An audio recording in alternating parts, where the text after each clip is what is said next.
Joshua chapter 11.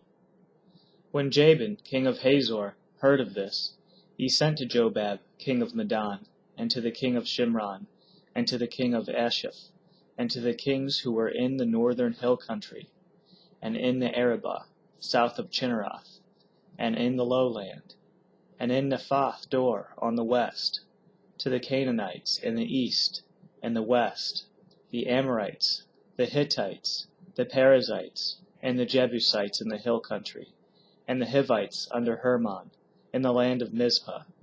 And they came out with all their troops, a great horde, in number like the sand that is on the seashore, with very many horses and chariots. And all these kings joined their forces and came and encamped together at the waters of Merom to fight against Israel. And the Lord said to Joshua, "Do not be afraid of them, for tomorrow at this time I will give over all of them, slain, to Israel. You shall hamstring their horses and burn their chariots with fire." So Joshua and all his warriors came suddenly against them by the waters of Merom, and fell upon them. And the Lord gave them into the hand of Israel, who struck them and chased them as far as Great Sidon and Misrath-Maim, and eastward as far as the valley of Mizpah. And they struck them until he left none remaining. And Joshua did to them just as the Lord said to him. He hamstrung their horses and burned their chariots with fire.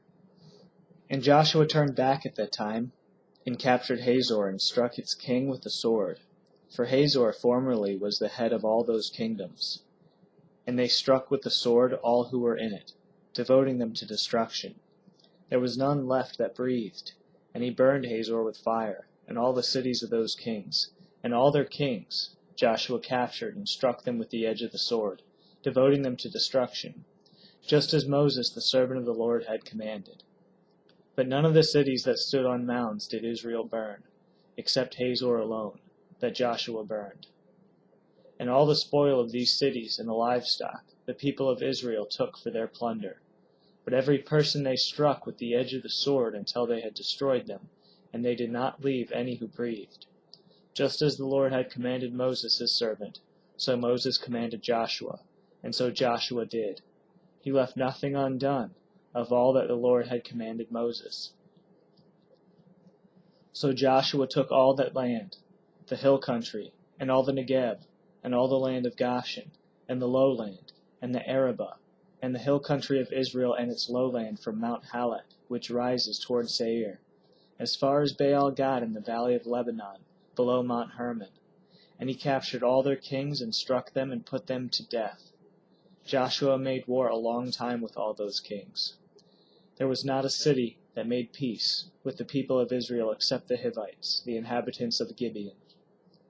They took them all in battle, for it was the Lord's doing to harden their hearts that they should come against Israel in battle, in order that they should be devoted to destruction and should receive no mercy, but be destroyed, just as the Lord commanded Moses.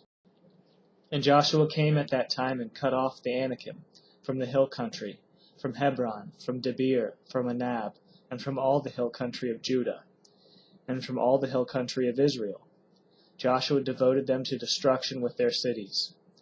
There was none of the Anakim left in the land of the people of Israel, only in Gaza. In Gath and in Ashdod did some remain. So Joshua took the whole land, according to all that the Lord had spoken to Moses. And Joshua gave it for an inheritance to Israel, according to their tribal allotments, and the land had rest from war.